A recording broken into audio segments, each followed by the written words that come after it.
बिस्मिल्लाहिर्रहमानिर्रहीम। अस्सलाम वालेकुम friends, welcome back to my YouTube channel meals with Javeria.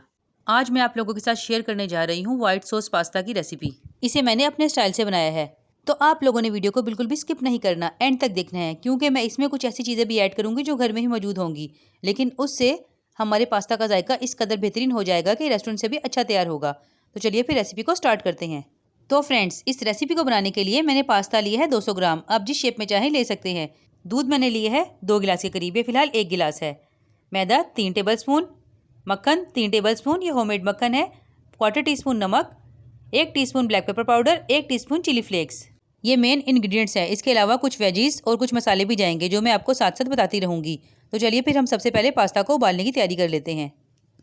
तो फ्रेंड्स, ये मैंने कढ़ाई में 2 लीटर के करीब पानी उबलने के लिए रख दिया था, और जैसे ही पानी उबलने लगेगा मैं इसमें 1 टेबलस्पून ऑयल और 1 टीस्पून नमक ऐड करके इसको अच्छे तरीके से मिक्स कर लूँगी।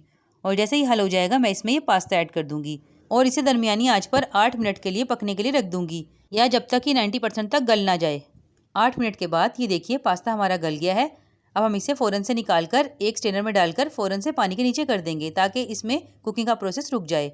तो फ्रेंड्स, ये देखिए मैंने इसे स्टेन करके 1 मिनट के लिए पानी के नीचे रख दिया था। अब मैं इसमें 1 टेबलस्पून ऑयल ऐड करूँगी और इसे मिक्स कर लूँगी ताकि आपस में जुड़ ना जाएं।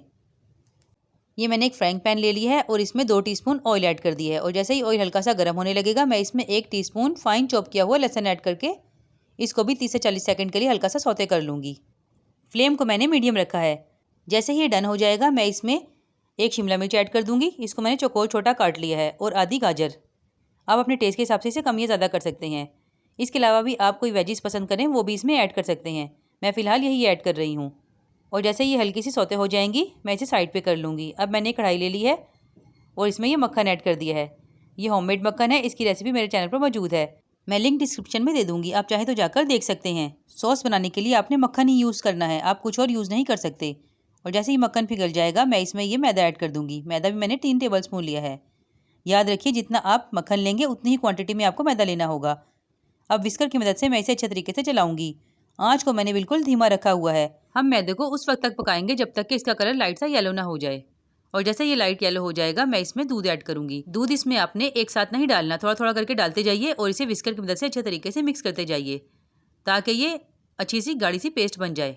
ये देखिए इस तरीके से आपने इसे मुसलसल चलाते जाना है, ताकि इसमें किसी किस्म की गुठलियाँ ना बन जाएँ और ये थोड़ी सी गाढ़ी भी हो जाए। तो ये देखिए फ्रेंड्स, सॉस थोड़ी सी गाढ़ी हो गई है। अभी स्टेज में मैं इसमें ये कुटी लाल मिर्च, ब्लैक पेपर पाउडर और सॉल्ट ये ऐड कर दूंगी, और इसे फिर से ऐसे ही चलाती रहूँगी जब तक कि ये और थिक ना हो जाए। तो फ्रेंड्स, अगर आप लोगों को मेरी वीडियो पसंद आ रही है तो प्लीज़ मेरी वीडियो को लाइक कर दें और चैनल को सब्सक्राइब कर दें, और साथ लगे बेल आइकन को लाजमी प्रेस कर दें, ताकि मेरी हर नई आने वाली अपडेट आप सबसे पहले देख सकें। शुक्रिया। तो फ्रेंड्स, ये देखने के लिए कि सॉस रेडी हो गई है नहीं, हम ये स्पून डालेंगे और ऐसे पीछे से अगर ये कोट हो जाए तो इसका मतलब ये बिल्कुल रेडी है।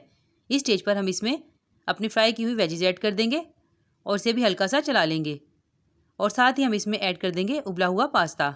याद रहे आंच को आपने धीमा ही रखना है। अब हम इसे 1 से 2 मिनट के लिए इसी धीमी आंच पर पका लेंगे ताकि अच्छे तरीके से मिक्स हो जाए।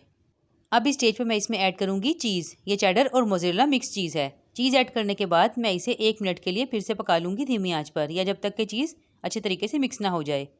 चीज़ ऐड करने से इसका टेक्सचर बहुत ज़्यादा क्रीमी और यमी हो जाएगा। अगर आप चाहें तो इसे स्किप भी कर सकते हैं।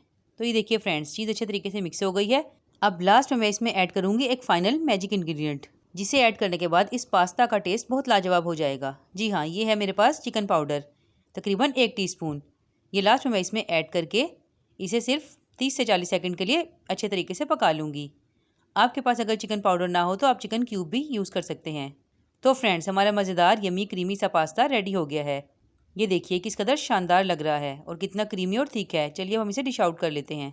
आप इसे गरम गरम ही सर्व कीजिए तो ही ज़्यादा मज़ेदार लगेगा, या फिर अगर आप गेस्ट के लिए बना रहे हो तो आप वाइट सॉस पहले से बनाकर रख लीजिए और पास्ता उबाल लीजिए, और जब भी रेडी करना हो जल्दी से सॉस गरम कीजिए, इसमें पास्ता और वेजीज और मसाले ऐड कीजिए। ये 5 से 7 मिनट में रेडी हो जाएगा। और अगर आप लोगों को रेसिपी से रिलेटेड कुछ भी पूछना हो तो आप प्लीज़ कमेंट्स बॉक्स में ज़रूर पूछा कीजिए। मैं कोशिश करूँगी कि आपके हर क्वेश्चन का आंसर करूँ। उम्मीद करती हूँ मेरी आज की रेसिपी आप लोगों को पसंद आई होगी। अगर पसंद आई है तो प्लीज़ लाइक शेयर सब्सक्राइब करना मत भूलिएगा। फिर मिलूंगी आपसे ऐसी ही मज़ेदार रेसिपी के साथ। तब तक के लिए अपना बहुत ख्याल रखिएगा, दुआओं में याद रखिएगा। अल्लाह हाफिज़।